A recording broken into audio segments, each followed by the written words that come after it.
कन्हैया की दृष्टि माता यशोदा के माथे पर पड़ी है। माता के माथे पर पसीना देखा। समातुः स्मिन् गात्राया विस्रस्त कविरस्रज। दौड़ने की गति कन्हैया ने धीमी कर दी। लपक करके मैया ने अपने लाला को पकड़ लेना और रस्सी से बांधने लगी। बड़ी परिश्रमित देखा अपनी मैया को। स्वमातुः स्मिन् गात्राया विस्रस्त कविरस्रजः दृष्ट्वा परिश्रमं कृष्ण कृपयासीत् स्वबंधने। भगवान स्वयं ही बंधन में आ गए। जिस रस्सी से बांधने लगी, संत जन कहते हैं वो रस्सी 2 अंगुल कम पड़ जाती थी। 2 अंगुल ही वो रस्सी कम क्यों पड़ती थी, इसका कारण था यहाँ पर भगवान की 2 प्रकार की शक्तियाँ काम कर रही थी। एक तो भगवान की वैष्णवी शक्ति और दूसरी माधुर्य शक्ति। वैष्णवी शक्ति मन में सोचती है ये निर्गुण निराकार ब्रह्म है, ये ईश्वर है। इसे साधारण सी स्त्री की ऐसी औकात, ऐसी हिम्मत कि ब्रह्म को बांधने चली है। और ये जो दूसरी माधुर्य शक्ति है, ये अपने मन में कह रही है ब्रह्म होगा तो तुम्हारे अपने घर का होगा, भगवान होगा तो तुम्हारे घर में होगा। इस ब्रजमंडल में पुत्र बनकर आया है तो बंधना ही पड़ेगा। तो भगवान की माधुर्य शक्ति और वैष्णवी शक्ति दोनों संघर्ष कर रही हैं। इसी कारण 2 अंगुल कम पड़ जाती है रस्सी और कृष्ण बंधन में आ जाते हैं। अपनी माँ को परिश्रमित देखते हैं तो माँ तो रसोई घर में चली जाती हैं, भवन में प्रवेश कर जाती हैं। इधर भगवान घुटनों के बल चलते चलते उस उखल को खींचते खींचते आगे बढ़े। नंद बाबा के आंगन में 2 वृक्ष थे, विशाल वृक्ष, यमलार्जुन के वृक्ष थे। उन दोनों वृक्षों के बीच में से जैसे ही कन्हैया निकले, उखल का स्पर्श हुआ, धड़ाम से दोनों वृक्ष जमीन पर गिर पड़े। उन दोनों वृक्षों में से 2 महापुरुष उत्पन्न हुए। भगवान ने पूछा भैया कौन हो तुम? रुद्रस्यानुचरो भूत्वा सुदृप्तो धनदात्मजो कैलासो पवने रम्ये मंदाकिन्यां मदोत्कटो। उन दोनों ने कहा हम कुबेर जी के बेटे नल कुबर और मणिग्रीव। भगवान रुद्र के गण हैं, अनुचर हैं। एक बार मंदाकिनी के तट पर हम कैलाश के निकट उपवन में बगीचे में मंदाकिनी के तट पर हम वारुणी मदिरा पी करके उन्मत्त हो रहे थे। बहुत सी स्त्रियों के साथ में गाना बजाना हमारा चल रहा था।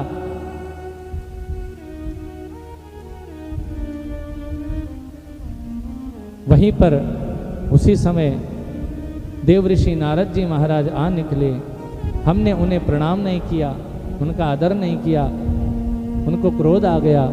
संत को देखकर भी प्रणाम नहीं करते हो, वृक्ष की तरह खड़े हो, वृक्ष की योनि में चले जाओ। हमने क्षमा मांगी नारद जी से। उन्होंने कहा भगवान की कृपा से तुम्हारा इस वृक्ष योनि से उद्धार होगा।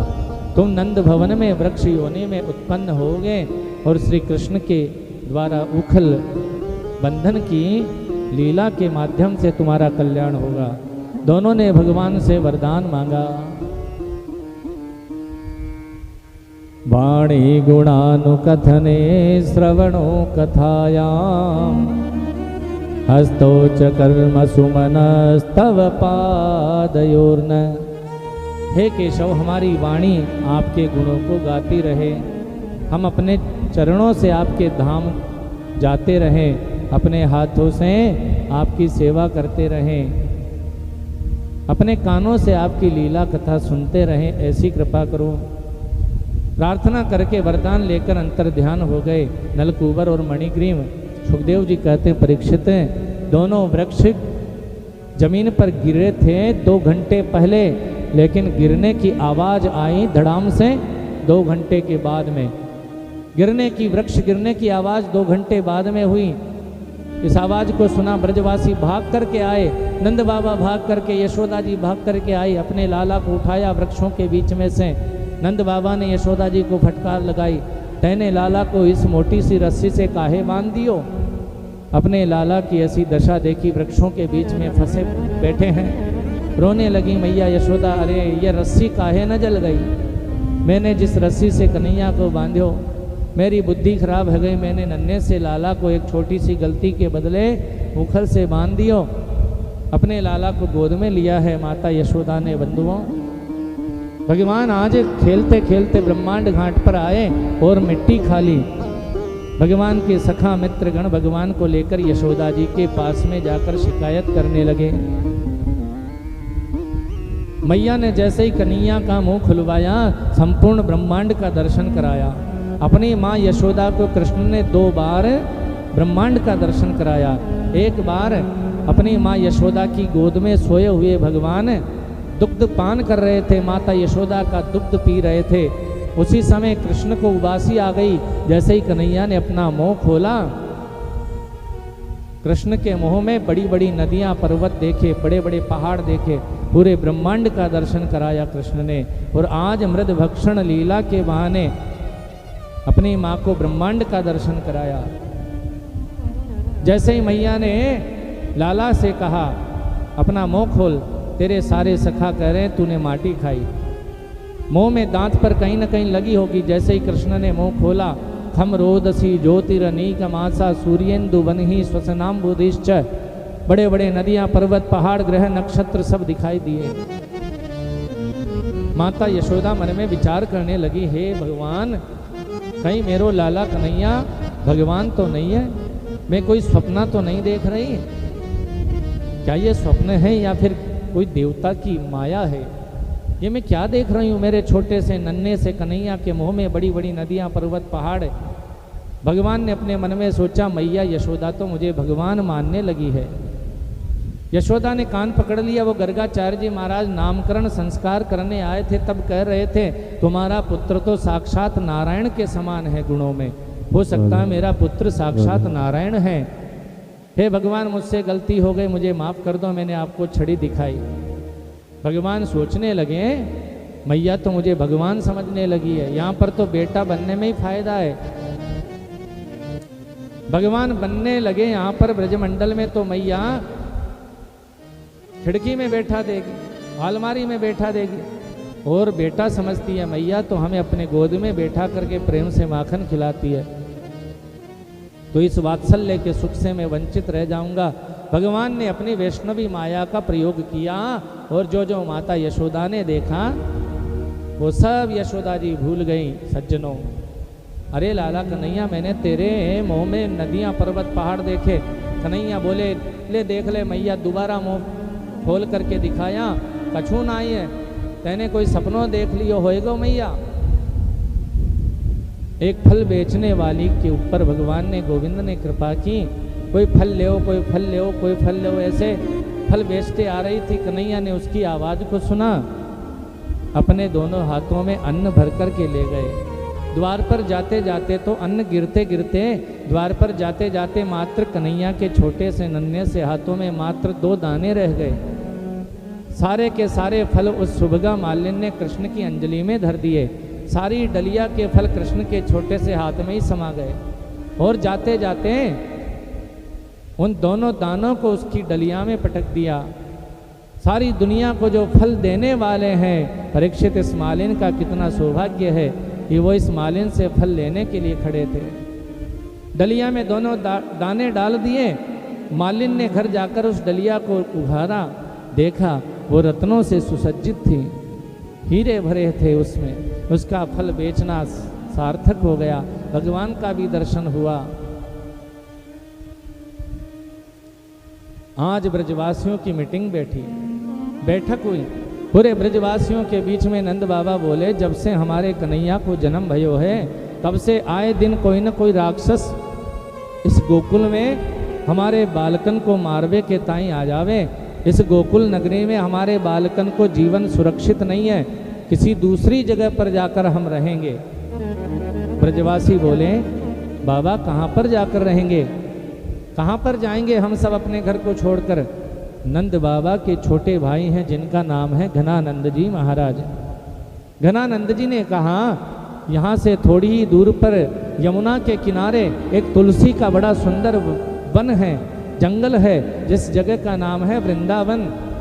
हाँ, उसी वृंदावन में यमुना के तट पर हमारी गायें विचरण करेंगी, जल पिएंगी यमुना जी में, और नई जगह पर हम चले जाएंगे। इसलिए कंस को ये बात भी पतो नाए चलेगी, और वहाँ पर हमारे बालकन को जीवन बड़े आनंद से बीतेगो। सारे ब्रजवासियों ने अपनी गाड़ियों में अपना मुख्य सामान रख लिया, खाने पीने की सामग्री रख करके अपने सारे गोधन को, सब गैयों को साथ में, सब गैयन को साथ में लेकर वृंदावन की ओर आ गए। बड़ा सुंदर यमुना का किनारा है, बड़ी सुंदर जगह है, पावन जगह है वृंदावन धाम। जिधर देखो उधर तुलसी जी का दर्शन होता है। अपने अपने गाड़ियों के नीचे अपना घर बना लिया। भगवान को मारने के लिए एक राक्षस भेजा। इधर भगवान गोविंद ने अपनी मैया से कहा, मैया मैं बड़ो है गयो, गाय चरावे जानो चाहूँ, मेरी गाय चराने की अनुमति मोको मिलनी चाहिए। यशोदा जी ने समझाया, नहीं नहीं, तेरी उम्र अभी है ही कितनी सी, तू ज़्यादा जिद करे, भैया गाय चराने की अनुमति तो तोको मिल ना सके, पर तू ज़्यादा जिद करे तो ये सारे छोटे छोटे बछड़न को गांव के आसपास ही चराने जाया कर कन्हैया। बछड़े चराने की अनुमति मिल गई कृष्ण को। कंस का भेजा हुआ एक राक्षस बछड़े का रूप लेकर के आया। इसने सोचा कृष्ण रोजाना बछड़े चराने के लिए निकलता है, वन में आता है, उसी के बछड़ों में जाकर मिल जाऊंगा, धोखे से मार दूंगा, कंस का शत्रु भी मर जाएगा, मेरा बदला भी पूरा हो जाएगा। महाराज कंस मेरी बड़ी प्रशंसा करेंगे। तो बछड़ा बनकर के आया, वत्सासुर आया और बंधुओं भगवान के बछड़ों में आकर मिल गया। एक सखा ने कृष्ण से कहा, लाला ये जो बछड़ा है इसकी चाल ढाल, इसका रूप रंग हमारे बछड़न से बिल्कुल अलग है।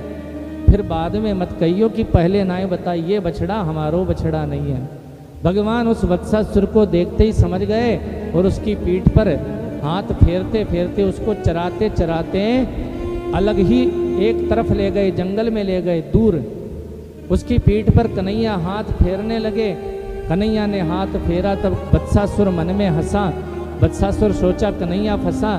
तब कन्हैया ने भी अपने मन में सोचा, बेटा मैं नहीं तू फंसा। और जैसे ही एकांत में ले गए भगवान, एकांत देख करके वत्सासुर युद्ध करने लगा। भगवान से उसका युद्ध हुआ और उसके दोनों पांव पकड़ करके वत्सासुर को मार दिया भगवान ने। अकेले ही कृष्ण ने वत्सासुर का वध कर दिया। एक बगुला बन करके आया एक राक्षस, जिसका नाम था बकासुर। यमुना के जल में आकर के खड़ा हो गया, एक पांव पर बगुला। देखा है ना आपने? भगवान और उनके मित्र सखागण जल पीने के लिए यमुना के तट पर गए। एक मित्र ने कहा, लाला देखो तो सही, यमुना के जल के अंदर कोई महात्मा जी तपस्या कर रहे हैं, कोई भगत जी तपस्या कर रहे हैं लाला। भगवान मुस्कुराए, अरे मित्रों ये कोई भगत नहीं है, ये बगुला भगत है। बगुला भगत माने कपट की भक्ति। कहते हैं ज्यादा भक्ति ज्यादा प्रेम कोई दिखावे। कोई व्यक्ति आपसे कभी राम राम भी नहीं करे और कभी एकदम से ज्यादा, हद से ज्यादा प्रेम दिखाने लग जाए, तो समझ लेना चाहिए कोई ना कोई गड़बड़ है। बगुला भक्ति है। बगुला होता ना एक टांग पर खड़ा रहता, दूर से देखने में आदमी को लगता है कोई ऋषि तपस्या कर रहा है। बिल्कुल एकाग्रता से, न तो हिलता है न डुलता है, और उसकी दृष्टि तो मछली पर रहती है। उसी प्रकार ये दंभ का प्रतीक है। भगवान जैसे ही जल पीने के लिए अपने मित्रों के साथ में यमुना के तट पर आए, बकासुर ने लपक करके चोंच मारी और कृष्ण को अपने मुंह में निगलना चाहा। अणोरणीयान महतो महीयान। भगवान को हाथी बनना भी आता है। यदि भगवान चींटी बनना जानते हैं तो भगवान हाथी भी तो बन सकते हैं। भगवान ने अपना स्वरूप का विस्तार किया, उसका श्वास रुक गया, उसकी चोंच पकड़ करके भगवान ने उसको चीर डाला, उसका वध कर डाला। बोलिए नंद नंदन भगवान की जय। कुछ दिन बीते भगवान को बछड़े चराते चराते। आज कंस का भेजा हुआ एक राक्षस और था, जिसका नाम था अघासुर। अघासुर पाप का मूर्तिमान स्वरूप कहा गया है। इस अघासुर ने मन में सोचा, इस कृष्ण ने मेरी बहन पूतना को मार दिया, मेरे भाई बकासुर को मार दिया। ऐसा करता हूँ, वृंदावन के बारे में कृष्ण और उसके मित्र ज़्यादा जानकारी नहीं रखते, नई जगह है उनके लिए वृंदावन। वृंदावन में आकर के मैं अपना श्वास रोककर अपना मुंह खोल करके लेट जाता हूँ। मेरे मुंह को कृष्ण के मित्र सबके सब लोग, कृष्ण बलराम उनके मित्र गुफा समझेंगे। मेरे मुंह में जैसे ही प्रवेश करेंगे मैं गपक से अपना मुंह बंद कर लूँगा, कंस का शत्रु भी मारा जाएगा, मेरा बदला भी पूरा हो जाएगा। वृंदावन में आकर के इस अघासुर ने अपनी जीभ जमीन पर लगा ली, अपना मुंह फाड़ दिया, श्वास रोककर पड़ा हुआ था, अजगर के रूप में आया, अजगर बनकर आया अघासुर। कृष्ण के मित्र कृष्ण के साथ में बछड़े चराने वन में गए, अघासुर के खुले हुए मुंह को देखा। एक सखा ने कही, लाला ये तो कोई वृंदावन की बहुत बढ़िया गुफा है। मैंने कही थी ना जंगल में गुफा होती है ना, मैंने अपनी नानी जी से कहानियों में सुनी थी कि गुफा में तो साधु संत भजन करते हैं, होगी सो देखी जाएगी, आज तो संतन को दर्शन करवे चलो भैया। उसकी बात मानकर सारे मित्रगण भीतर उस अजगर के मुंह में प्रवेश करने लगे। जैसे ही जीभ पर पांव धरा, जीभ गुदगुदी गुदगुदी होती है। एक सखा ने पूछा, भैया ये कहाँ है, गुदगुदो गुदगुदो कहाँ है? अरे लाला तुम कहाँ जानो, बढ़िया वाली जो गुफा होए ना उसमें तो ऐसे ही गद्दे बिछे रहे। अब जिस मंडली के अध्यक्ष श्री कृष्णचंद्र जी 5 वर्ष के भी नहीं हुए, उसके सदस्यों की उम्र कितनी हो सकती है आप अंदाजा लगा सकते हैं। एक सखा कहता है, दूसरा अपने बुद्धि से जवाब दे देता है। लाल लाल होठ देखे, भैया ले लाल लाल क्या है? बोले जो बढ़िया वाली गुफा होए ना वो तो लाल रंग से पुती हुई होए। हाँ, लंबे लंबे खूंटियों जैसे दांत देखे अजगर के। अरे भैया ये खूंटियों जैसे कहा है? एक सखा ने कही, जो उस गुफा में संत जन भजन करे ना लाला, उन संतन को ये नियम है कि भैया जो कोई भी हमारे दर्शन करने के लिए भीतर आओ, अपने अपने सामान को इन्हीं खूंटियों पर टांग कर के आओ। छोटे छोटे बालक अपनी बुद्धि से उत्तर प्रश्न कर रहे हैं, सवाल जवाब कर रहे हैं। भगवान बाहर खड़े खड़े सबको आवाज़ लगा रहे हैं, अरे भीतर मत जाना, भीतर मत जाना। लेकिन भगवान की बात कोई सुनने के लिए तैयार नहीं है। एक सखा ने कही, लाला ये कोई गुफा ना ही निकली और कोई राक्षस निकलो तो क्या कर लोगे तुम? दूसरे सखा ने कही, यदि ये कोई गुफा नहीं है, कोई राक्षस है तो चिंता करने की क्या बात है, वो कन्हैया पीछे है तो सही। जैसे वाने अघासुर मारे, पूतना मारी, वैसे ही आपको भी मार देगो, डरबे की क्या बात है? भगवान ने सोचा मेरे सारे ग्वाल बाल बछड़े भीतर चले गए। भगवान भी जैसे ही भीतर पहुँचे, उसने अपना गपक से अपना मुंह बंद कर लिया। भगवान ने अपना स्वरूप का विस्तार किया, उसका श्वास रुक गया, उसका ब्रह्मरंध्र फट गया, उस अजगर में से सुंदर सा गंधर्व प्रकट हुआ। भगवान ने पूछा, कौन हो तुम? बोले, मैं पूर्व जन्म में एक गंधर्व था। अष्टावक्र मुनि के टेढ़े मेढ़े शरीर को देखकर मैं हंसी उड़ाने लगा। अष्टावक्र मुनि के श्राप से मुझे अजगर योनि प्राप्त हुई। मैंने अष्टावक्र मुनि से प्रार्थना की, अपनी गलती मानी, क्षमा याचना की। उन्होंने कहा, संत कभी किसी को श्राप नहीं देते, वरदान ही देते हैं। संत के क्रोध में भी करुणा होती है। मेरा श्राप भी तुम्हारे लिए वरदान होगा। अरे कृष्ण के द्वारा तुम्हारी मोक्ष होगी। इस अजगर के शरीर से तुम्हें कृष्ण के द्वारा छुटकारा मिलेगा। सुखदेव जी बोले, परीक्षित आज कृष्ण ने अघासुर को मार दिया। इस घटना को ब्रजवासियों ने जाकर के 1 साल के बाद में जाकर के नंद रानी यशोदा जी से कहा, अरे मैया यशोदा, आज तेरे कन्हैया ने अघासुर मार दियो। जैसे ही सुखदेव जी ने कहा, परीक्षित ने तुरंत प्रश्न कर लिया, ब्रह्मन् कालांतर कृतम तत्कालीनम कथम भवेत् यत को मारे हरिकृतम जगुपो गंडकेर भका। ये 1 साल का अंतर कैसे हो गया? 1 साल पहले जो घटना घटी थी वो 1 साल बाद में सखाओं ने जाकर कही। 1 साल तक कृष्ण के मित्र ग्वाल बाल सखा कहाँ चले गए थे? सुखदेव जी बोले ब्रह्मलोक में चले गए थे। हे परीक्षित,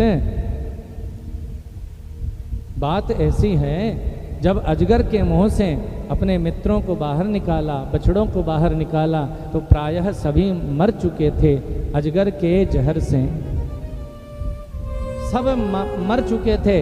भगवान ने अपनी अमृत बरसाने वाली मुरली को बजाया तो सब में प्राणों का संचार हो गया, सब ग्वाल बाल बछड़े जीवित हो गए। आपस में बातें करने लगे, अरे कन्हैया, हमने तो ये अजगर को गुफा जान ली, चलो जो भई सो भई, अब जाने दो, बहुत भूख लगी है। बाहर वृक्षों की डालियों पर अपने अपने घर से जो भोजन लेकर आए थे ना, भोजन के छीके टंगे हुए थे, कपड़े में बंद कर भोजन को टांग रखा था। अपने अपने घर को भोजन निकाल करके कृष्ण को बीच में बैठा करके अपने घर को भोजन करावे लगे। देख कन्हैया, मैं तेरे लिए दाल भात बनवा कर लाया हूँ, आधा खुद खाया और झूठा का झूठा कृष्ण के मुंह में रख दिया। देख कन्हैया, मैं बेजड़ की रोटी लाया हूँ, आधी खुद खाई सखा ने और झूठी की झूठी बेजड़ की रोटी कृष्ण के मुंह में धर दी। देख लाला, मैं ये पकवान लाया हूँ। अपने अपने घर का भोजन करा रहे थे। भगवान की मंडली में सबसे गरीब सखा है मधुमंगल। भगवान अपने मित्र मधुमंगल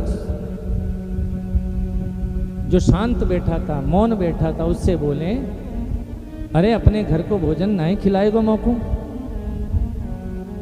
आज यदि मैं भोजन करूंगा भर पेट तो तेरे ही घर को भोजन करूंगा।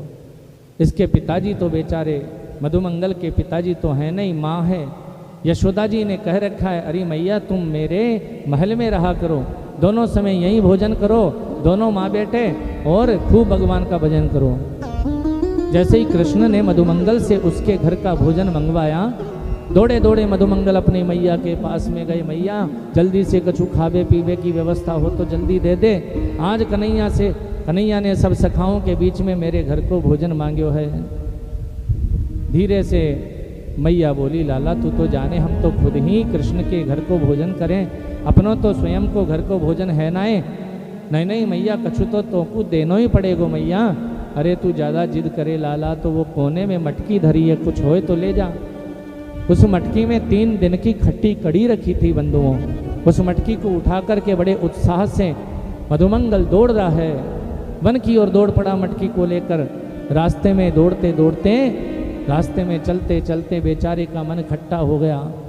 कृष्ण ने मेरे घर को भोजन मांग्यो और सब सखाओं के बीच में ये मटकी लेकर जाऊं और ये भी खिलाऊं तो मैं 3 दिन की खट्टी कड़ी ऐसो नहीं हो सके। मैं कह दूंगा भैया कल तेरे लिए मैं 56 भोग लाऊंगो। यदि मैं इस मटकी को कहीं रखूंगो, छिपा दूंगो, बड़ो चालाक है, ढूंढ करके पी जाएगो कन्हैया। ऐसो करूं, इस खट्टी कड़ी को मैं स्वयं ही पी जाऊं। ये तो ठीक है, पर मैं कन्हैया को खट्टी कड़ी नहीं खिला सकूं। जल्दबाजी में पीने के चक्कर में उस मटकी पर अपना मुंह धरा और जैसे ही मटकी को ऊंचा करके पीने लगे मधुमंगल उस खट्टी कड़ी को, भगवान के सखाओं ने देखा, अरे कन्हैया ये कहाँ है? बोले जे तो मधुमंगल है। दौड़े दौड़े कृष्ण और सखागण आए, अरे कन्हैया ये देखो तेने मधुमंगल के घर से भोजन मंगवायो और इस कड़ी को मधुमंगल स्वयं ही पी गयो। मधुमंगल बोलो, लाला कन्हैया मैं कल तेरे लिए रसगुल्ला लाऊंगा, तू आज माफ़ कर दे। कल तेरे लिए मैं 56 भोग लाऊंगा, बढ़िया से बढ़िया पकवान लाऊंगा। कन्हैया बोले, नहीं नहीं, आज मेरी प्रतिज्ञा भोजन करना है तो तेरे ही घर का करना, वरना मैं भोजन ही नहीं करूंगा। झुंझला करके मधुमंगल ने कहा, कन्हैया जब कछु है ना तो कहाँ से लाऊं तेरे लिए? कहाँ खाएगा तू जब कछु है ना? तो भगवान मन में सोचते हैं, लाला मेरे लिए तो इतना ही काफ़ी है। सब सखाओं के बीच में कृष्ण ने अपनी जीभ निकालकर मधुमंगल के मुंह को चाटना प्रारंभ कर दिया। जल्दबाजी में जो मुंह पर कड़ी गिर गई थी उसको चाटना प्रारंभ कर दिया। रिश्ता कोई निभाना कृष्ण से बढ़कर के कौन है संसार में जो जानता हो? मित्रता तो केवल कृष्ण ही निभाना जानते। कहाँ सुदामा जैसे गरीब को कोई पूछने वाला था? कुछ भी तो नहीं था उस ब्राह्मण के पास में, लेकिन उसने अपना सर्वस्व कृष्ण को अर्पण कर रखा था। सुदामा एक ऐसा मित्र जो गरीबी की पराकाष्ठा, और एक कृष्ण ऐसा मित्र जो सारी दुनिया का मालिक है। संसार में ऐसे उदाहरण जो होते हैं ना, वो अपवाद होते हैं। संसार में ऐसे उदाहरण दिखाई नहीं देते। बिना लोभ के, बिना स्वार्थ के जो इतने मित्रता, इतना संबंध निर्वाह करना जो जानता हो, ये संबंध निर्वाह तो केवल भगवान ही कर सकते हैं। नीति रीति परमारथ स्वार्थ, कौन राम समजान जथारथ। नीति रीति प्रीति स्वार्थ और परमार्थ, ये भगवान से बढ़कर के कौन समझ सकता है। भगवान उस मधुमंगल के मुंह को चाट रहे थे, इस दृश्य को देख रहे थे। ऊपर से ब्रह्मा जी महाराज आकाश में खड़े खड़े देख रहे थे। ब्रह्मा जी बुद्धि को साथ में ले आए, बुद्धि को साथ में ले आए, हृदय को ब्रह्मलोक में छोड़ आए। ध्यान देना, भगवान बुद्धि से पकड़े नहीं जा सकते, क्योंकि बुद्धि की सीमा होती है, बुद्धि की एक लिमिट होती है। भगवान बुद्धिमानों के पकड़ में नहीं आते। भगवान जिनका अंतःकरण निर्मल है उनके वश में हो जाते हैं। ब्रह्मा जी ने मन में सोचा ये भगवान नहीं हो सकता। भगवान भी कभी किसी का झूठा खाता है क्या? अब तक दाल भात खा रहा था, झूठी रोटी खा रहा था, अब मुंह चाट गया। लेकिन इसके जन्म के समय गर्भ स्तुति करने तो मैं भी गया था। हो सकता है वो देवकी नंदन श्री कृष्ण कोई दूसरा होगा, पर ये भगवान नहीं हो सकता। भगवान भी कभी किसी का झूठा खाते हैं क्या?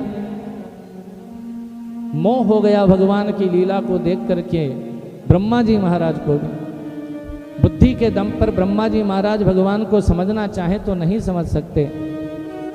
ब्रह्मा जी महाराज ने मन में सोचा, ऐसा करता हूँ, इसकी परीक्षा ले लेता हूँ, इसके ग्वाल बालों को चुराकर ब्रह्मलोक में ले चलता हूँ। भगवान होगा तो कोई फर्क नहीं पड़ेगा, और साधारण बालक होगा तो रोने लग जाएगा, वापस दे दूंगा, क्या बिगड़ता है। भगवान अपने मित्रों से बोले, अरे मित्रों, हम तो यहाँ पर कड़ी खाने में लगे हैं, देखो अपने बछड़े दूर चले गए, मैं उनको लेकर आऊँ, तुम यहीं ठहरो। भगवान तो बछड़ों को लेने के लिए चले गए। ब्रह्मा जी ने मौका देखा और सब ग्वाल बालों को चुरा करके ब्रह्मलोक में धर दिया। भगवान अपने मित्र ग्वाल बालों को ढूंढने लगे, इधर ब्रह्मा जी ने मौका देखा और सब बछड़ों को चुरा करके ब्रह्मलोक में रख दिया।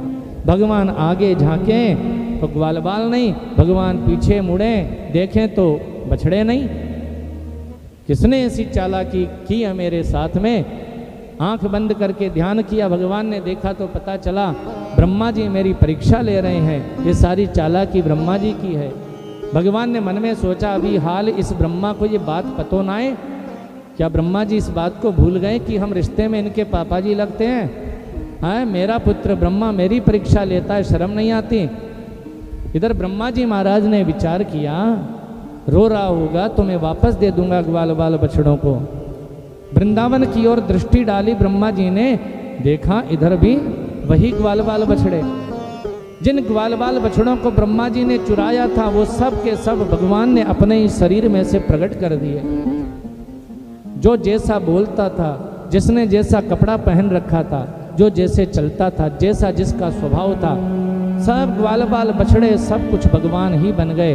ब्रह्मा जी ने दृष्टि डाली तो मोहित हो गए, अरे इनको तो मैं ब्रह्मलोक में ले गया था, ये वृंदावन में भी वही ग्वाल बाल बछड़े। दूर से दिखाई नहीं देता, थोड़ा निकट जाकर देखता हूँ ना। ब्रह्मा जी महाराज वृंदावन में आए पास में से देखने के लिए। भगवान ने मौका देखा, ब्रह्मा जी का रूप धारण किया और ब्रह्मलोक में पहुँच गए। द्वारपालों से बोले, अरे द्वारपालों, आजकल नकली ब्रह्मा बहुत घूम रहे हैं, बहुरूपिया बहुत घूम रहे हैं, मेरे जैसा स्वरूप बनाकर कोई नकली ब्रह्मा आए तो धक्के मारकर निकाल देना। द्वारपाल बोले, महाराज आ ही नहीं सकता, और आ गया तो आज उसकी खैर नहीं है। ब्रह्मा जी वृंदावन से वापस अपने लोक में लौटे, अंदर जाने लगे। द्वारपालों ने दरवाजे पर रोक दिया, भीतर नहीं जा सकते आप, हमारे ब्रह्मा जी तो अंदर बैठे हैं, तुम दूसरे ब्रह्मा जी कहाँ से आ गए? इससे एक ब्रह्मांड का एक ही ब्रह्मा होता है, तुम दूसरे कहाँ से आ गए? हमारे ब्रह्मा जी तो भीतर बैठे हैं। ब्रह्मा जी बोले, अरे द्वारपालों, तुमने भांग खा ली क्या? मुझे नहीं पहचाना? मैं तुम्हारा मालिक ब्रह्मा। बोले, बहुत आते हैं तुम जैसे ब्रह्मा, जो करना सीढ़ियों से नीचे करो, सीढ़ियों से नीचे रहो, अंदर जाने की हिम्मत भी मत करना, वरना धक्का देना हम सब जानते हैं। ब्रह्मा जी महाराज ने मन में सोचा, हे भगवान, अच्छे बछड़े चुराए मैंने, मेरी गद्दी भी चली गई। ब्रह्मा जी ने सोचा, आखिर कौन आ गया मेरी गद्दी पर। ब्रह्मा जी ने आंखें बंद करके देखा, पता चला गद्दी पर तो ब्रह्मा जी की गद्दी पर टेढ़ी टांग वाला मुरलीधर विराजमान है। भगवान कृष्ण बैठे हैं। ब्रह्मा जी की आंखों में प्रेम के आंसू आ गए। अरे द्वारपालों, वास्तव में सच्चे ब्रह्मा तो वही हैं, मैं उनसे मिलना चाहता हूँ। द्वारपाल भीतर गए, भगवान से बोले, हाँ महाराज, वो बहुरूपिया आया है, मिलने को बोल रहा है। भगवान बोले भीतर आने दो।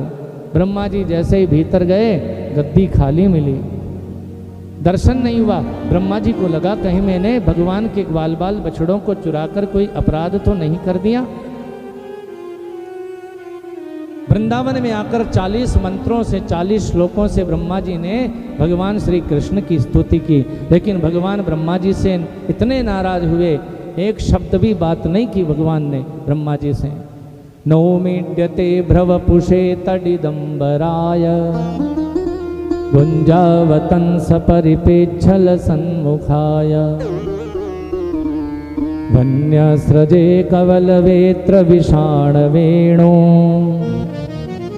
लक्ष्म श्रिया मृदुपदे पशुपांग जाए। ब्रह्मा जी को क्षमा नहीं किया भगवान ने, भगवान के ग्वाल बाल बछड़ों को लौटा दिया ब्रह्मा जी ने। अब देखिए सज्जनों, हमारे धरती पर तो 1 साल बीत गया था, पर जितने समय भगवान के ग्वाल बाल बछड़े ब्रह्मलोक में रहे, ब्रह्मा जी का तो 1-2 सेकंड ही बीता होगा। 10-20 सेकंड बीते होंगे ब्रह्मा जी के, क्योंकि हमारी धरती पर समय की गणना अलग प्रकार से होती है। स्वर्ग लोक में देवताओं के यहाँ पर समय की गणना अलग प्रकार से होती है, उनका पंचांग अलग चलता है। और ब्रह्मलोक में ब्रह्मा जी की आयु की गणना अलग प्रकार से होती है। कहते हैं ना, सतयुग त्रेता द्वापर कलयुग, ये युग चारों युग जब एक बार बीत जाते हैं, इसे एक चतुर्युगी कहा जाता है। और सतयुग त्रेता द्वापर कलयुग जब 71 बार बीत जाते हैं, इतने समय को एक मनवंतर कहा जाता है। हमारे यहाँ पर 14 मनुओं का राज कहा जाता है शास्त्रों में। 14 मनवंतर जब बीत जाते हैं, एक मनवंतर जब तक रहता है स्वर्ग का राजा एक ही व्यक्ति रहता है। जैसे ही मनवंतर बदलता है, स्वर्ग पर राजा भी बदल दिया जाता है, इंद्र बदल दिया जाता है।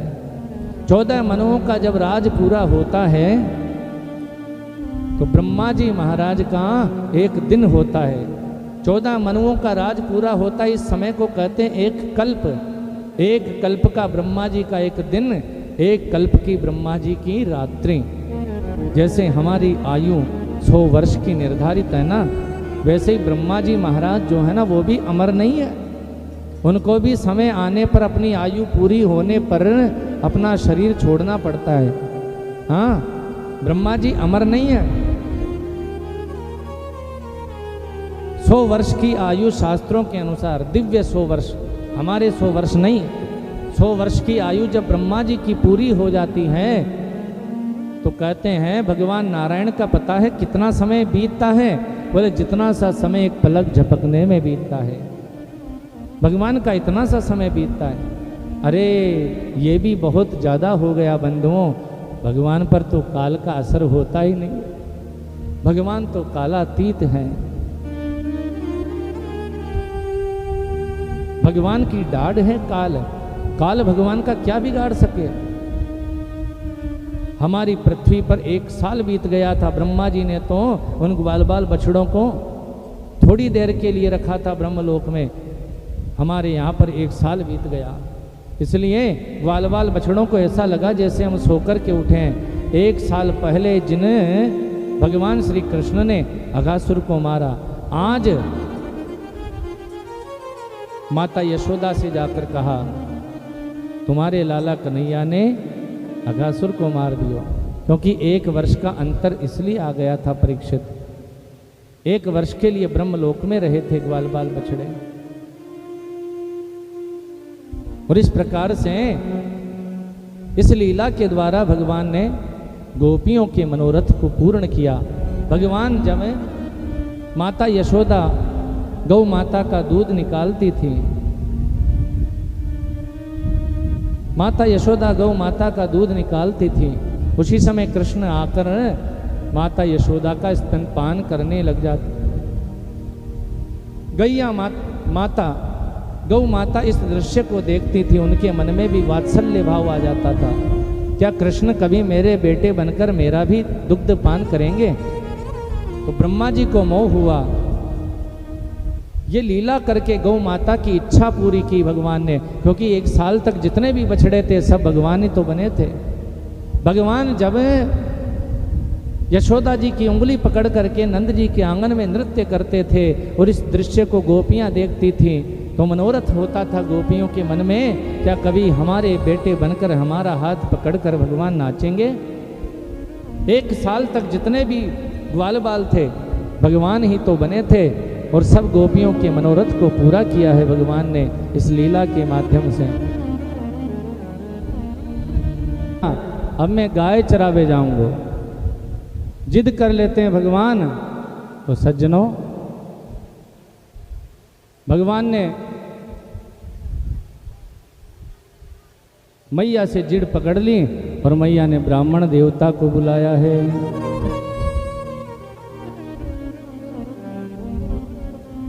हे ब्राह्मण देवता, कोई पंचांग में सुंदर सा मुहूर्त देखकर गौचारण करनो चाहे मेरो लाला कन्हैया प्रारंभ। गौचारण को सुंदर सा मुहूर्त देखकर बताओ। ब्राह्मण देवता ने पंचांग खोल करके देखा और ब्राह्मण देवता बोले, मैया तेरो लाला कन्हैया तो स्वयं ही पहले से ही मुहूर्त देखकर ही रोयो है। अरे आज तो पहले से ही मुहूर्त है, कार्तिक शुक्ल पक्ष अष्टमी तिथि, गोपाष्टमी को दिन है। आज के जैसो दिवस कहाँ है? ब्राह्मण देवता ने गौ माता का पूजन करवाया है सज्जनों, कृष्ण के हाथ से, और इसी दिन से गोविंद गोपाल हो गए। इसी दिन से गोविंद गोपाल हो गए बंधुओं। आज गाय चराने के लिए भगवान गए हैं वन में। सारे दिन माता यशोदा का मन नहीं लगा। संध्या के समय लौटे हैं प्रभु। आज सारी रात भगवान को नींद नहीं आई। ब्रजवासियों को बड़ी तकलीफ है कालिया नाग की वजह से। कोई गौ माता गलती से भी जल पी ले ना, मर जाती है। ऐसा जहर हो गया यमुना का जल। पक्षी भी ऊपर से निकल जाए तो जहर के मारे प्राण निकल जाते हैं। कालिया नाग रहता है यमुना के जल में। भगवान ने विचार किया, यदि मैं ब्रजवासियों से कहूँगा तुम मुझे यमुना में कूदने दो, मुझे कोई यमुना में कूदने नहीं देगा। ऐसी कोई लीला करूं कि कालिया नाग यमुना को छोड़कर चले जाए। दूसरे दिन प्रातः काल अपने सब सखाओं मित्रों से कहा, भैया आज गाय चराने की छुट्टी है और खेलने के लिए चलेंगे। अपने सब मित्रों के साथ में खेलने के लिए आ गए। यमुना के तट पर गेंद उछाल उछाल करके खेल रहे हैं। कृष्ण के हाथ में जैसे ही गेंद आई, जोर से फेंका है गेंद को, और वो गेंद तो यमुना की दह में जा पड़ी। सारे सखाओं ने जिद पकड़ ली, लाला अरे कन्हैया, अरे लाला तो को वही गेंद लेकर आनी पड़ेगी। रेशम की गेंद थी, श्री दामा की। भगवान से सब सखा जिद पकड़ लेते हैं। भगवान ने सब सखाओं की बात पर यमुना जी के जल में छलांग लगा दी। सारे के सारे सखा दुखी होकर के यशोदा जी नंद जी के पास में पहुंचे। पूरा ब्रजमंडल यमुना के तट पर आकर इकट्ठा हो गया। कुछ ही देर में सब रुदन करने लगे, रोने लगे। आबाल वृद्ध वनिता सर्वेंग पशुवृत्तया। बच्चे बूढ़े जवान पशु पक्षी सबके सब रो रहे हैं। सबकी आंखों में अश्रु है कृष्ण की याद में। जमुना के जल के भीतर क्या हाल है? सुखदेव जी कहते हैं, एक सेवक आया, कालिया नाग को सूचना दी, महाराज बड़ा सुंदर बालक आपकी दह में आया है। कालिया नाग आकर देखता है, कितना सुंदर बालक, मैं इसे मारूंगा नहीं। दूसरे ही पल उसके मन में विचार आया, यदि मैंने दुनिया के बालकों की सुंदरता देखकर ऐसे ही उन्हें छोड़ दिया तो लोगों के मन में से मेरा डर निकल जाएगा, मेरा भय चला जाएगा लोगों के मन में से। कालिया नाग ने आकर के कृष्ण को बांध लिया है। और बंधुओं, भगवान ने मन में सोचा, कालिया नाग ने तो हमको ऐसे बांध लियो जैसे मैया ने उखल से बांधो। छलांग लगा करके कालिया नाग के फणों पर जाकर भगवान नृत्य करने लगे। तांडव गति मुंडन पर नृतत बनवारी, फम फम फम फम फनन ऊपर नाचत गिरधारी। भगवान का चरण दो फणों के मध्य में पड़ जाता है, रक्त की बूंदें उछल करके भगवान के चरणों में लग जाती है। भगवान के चरणों का सौंदर्य और बढ़ जाता है। नाग की पत्नियों ने भगवान की बड़ी स्तुति की। न्यायो हि दंड कृत किल विशेषमिन् स्तवावतार खल निग्रहाय रिपो सुतानामपि तुल्य दृष्टे तत्सेदमं फलमेवानुशंसन।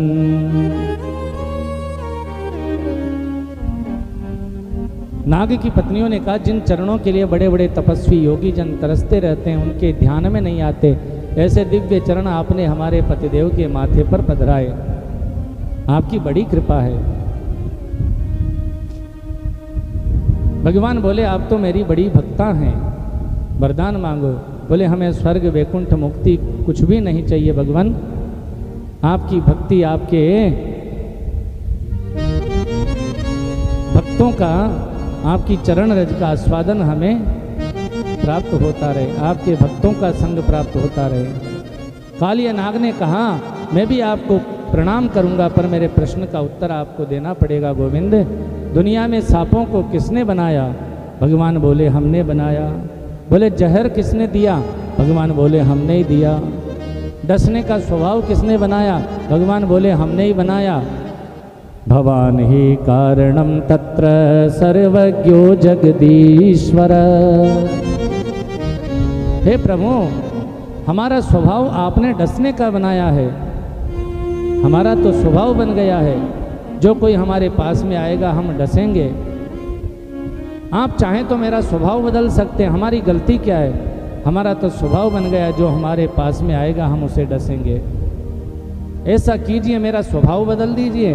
भगवान बोले, अरे कालिया नाग, ये स्वभाव बदलने वाला विभाग मैंने अपने पास में नहीं रख रखा। कोई प्रधानमंत्री शपथ लेवे, मुख्यमंत्री शपथ लेवे, तो अलग अलग विभाग का बंटवारा अपने अलग अलग मंत्रियों में कर देता है। किसी को बिजली का विभाग, किसी को जल का विभाग, किसी को शिक्षा मंत्री बना देता है।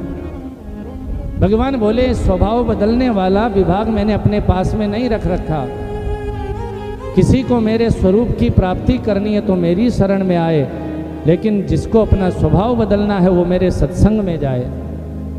मेरी कथा में जाने से ही प्राणी का स्वभाव बदलता है। काक होई पिक बकऊ मराला, कौवा कोयल हो जाता है, बगुला हंस हो जाता है। बंधुओं, ये शारीरिक परिवर्तन थोड़े ही हैं, ये स्वभाव का परिवर्तन ही तो है। कागा से तो ये हंस बनावे। कालिया नाग के फणों पर नृत्य करते हुए भगवान यमुना के जल से बाहर निकले। यशोदा ने आवाज लगाई, अरे लाला कन्हैया, आजा बेटा, मेरी गोद में आजा। ये कालिया नाग तो को डस लेगो, ये कालिया नाग तो को डस लेगो लाला। भगवान बोले, मैया तू चिंता मत कर, ये कालिया नाग तो मेरो चेला है गयो। कालिया नाग को भगवान ने आश्वासन दिया। कालिया नाग बड़ा भयभीत था कि यमुना के जल से यदि आपने मुझे निकाल दिया तो बाहर जाते ही आपका गरुड़ मुझे मारने के लिए दौड़ेगा। भगवान ने आश्वासन दिया, तुम रमणक द्वीप में चले जाओ, मेरे गरुड़ तुम्हारे सिर पर अपने भगवान अपने स्वामी के चरण चिन्ह देखेंगे, तुम्हें प्रणाम करेंगे, तुम्हें मारेंगे नहीं। और इस प्रकार से कालिया नाग रमणक द्वीप में चला गया। बंधुओं, वर्षा ऋतु और शरद ऋतु का वर्णन किया है। ब्रजमंडल में 2 बार आग लगी है। गायों और गोपों को दावानल से बचाया है। एक बार तो भगवान ने सबकी आंखों के सामने सबके देखते देखते अग्नि का पान कर लिया। एक बार भगवान सबकी आंख को बंद करवा कर अग्नि का पान कर गए, दावाग्नि का पान किया। वर्षा ऋतु शरद ऋतु का वर्णन है, चीरहरण लीला का बड़ा अद्भुत वर्णन किया है सुखदेव जी महाराज ने। जिन गोपियों का विवाह नहीं हुआ था, वो गोपियां हेमंत ऋतु के समय प्रातः काल ब्रह्म मुहूर्त में उठकर के यमुना जी के जल में स्नान करने के लिए जाती हैं। स्नान करने के बाद में दुर्गा मैया की बालू की मूर्ति बनाकर माता कात्यायनी की पूजा करती हैं। कात्यायनी महामाये महायोगिन निधीश्वरी नंद गोप सुतम देवम पतिम में कुरुते नमः। हे माता कात्यायनी, नंद के पुत्र हमें पति रूप में प्राप्त हो, ऐसी कृपा करना। नंद के पुत्र हमें पति रूप में प्राप्त हो, इस प्रकार की कृपा करना। भगवान ने सबको समझाया है। अरे देवियों, अरे गोपियों, तुम